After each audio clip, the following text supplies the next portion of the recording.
Bueno, y la respuesta a estas y a otras críticas se las vamos a trasladar en este momento al nuevo ministro del Interior, Juan Fernando Cristo. Ministro, buenas noches.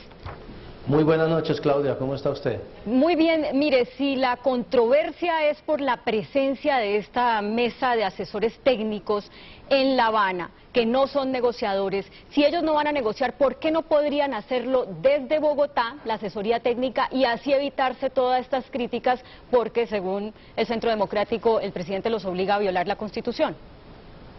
Es que, Claudia, el proceso de paz en La Habana no se adelanta ni para molestar ni para darle gusto al expresidente Uribe.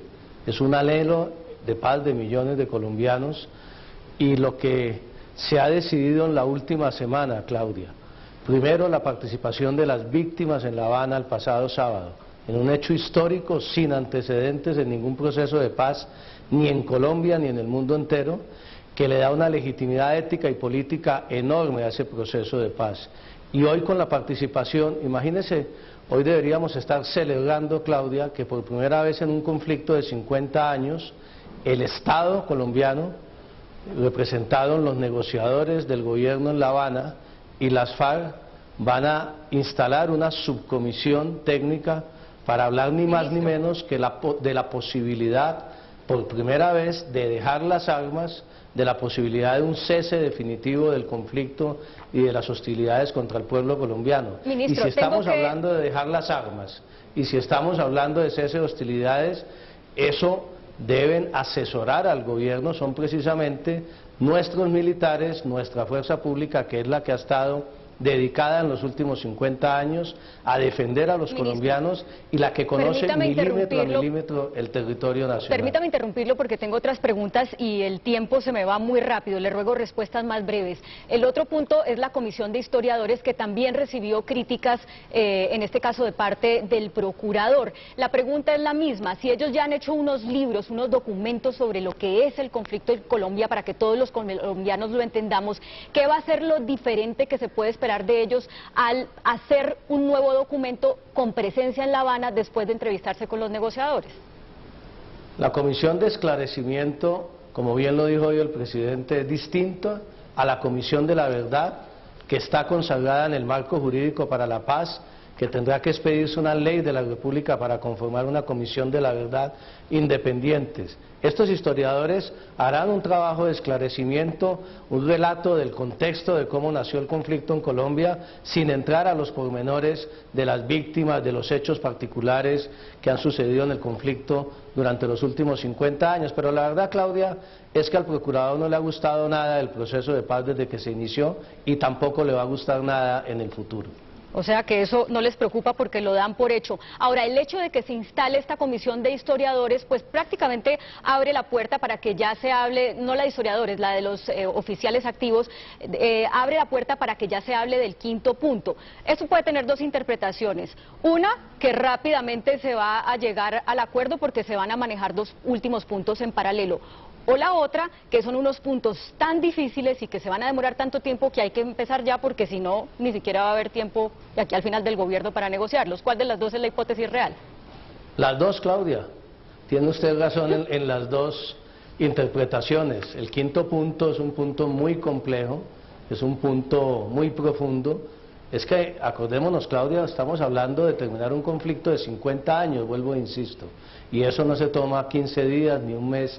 La decisión por parte de las FARC de dejar las armas y de dejar de producir daño, violencia, que es lo que ha hecho durante los últimos 50 años en Colombia. Bueno, pero es una muy buena noticia, porque quiere decir que estamos entrando en la recta final de este proceso de paz para acabar con el conflicto en Colombia. Me dejo en las mismas, pero yo entiendo que la discreción es importante. Una última pregunta, muy breve, por favor, porque hoy la Unidad Nacional hizo un acuerdo para presentar el proyecto de ley para acabar con la reelección presidencial, pero falta definir si van a proponer un periodo presidencial de 5 o de 6 años. ¿Cuál es su postura, su propuesta como ministro? ¿Qué es lo que usted prefiere y de qué depende que se decida una cosa o la otra? Claudia, primero, hay consenso de todos los partidos de la Unidad Nacional y de la Alianza Verde y del Polo Democrático para acabar la reelección presidencial en Colombia, que le ha hecho mucho daño a nuestra democracia. Las dos opciones que quedan son o volver a lo que teníamos en la Constitución del 91, que es periodo presidencial de 4 años sin la posibilidad de reelección, o aumentar a 5 años el periodo. El gobierno, en el documento que le ha presentado a los partidos, considera conveniente ampliar el periodo a 5 años a partir de la elección del próximo presidente de los colombianos. Pero estamos en ese debate con los demás partidos. 5 años entonces es lo que quisiera el gobierno. Muchas gracias, nuevo ministro del Interior, Juan Fernando Cristo. Buenas noches. Pues don Gustavo Trejos es el padre del joven grafitero asesinado. Don Gustavo, habíamos hablado hace 2 días cuando se cumplieron los 3 años de la muerte de su hijo y usted anticipó las decisiones judiciales de esta semana. ¿Esto en qué medida satisface los deseos de justicia de la familia o qué queda faltando?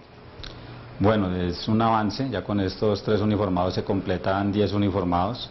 Pero en total son 21 uniformados los que deben de estar imputados y deben de estar vinculados al proceso, ya que ellos estuvieron en la escena del crimen y en cierta medida, en un rango menor o mayor, fueron partícipes de la alteración de la escena del crimen, así como los otros que participaron en el montaje del supuesto robo a la buseta.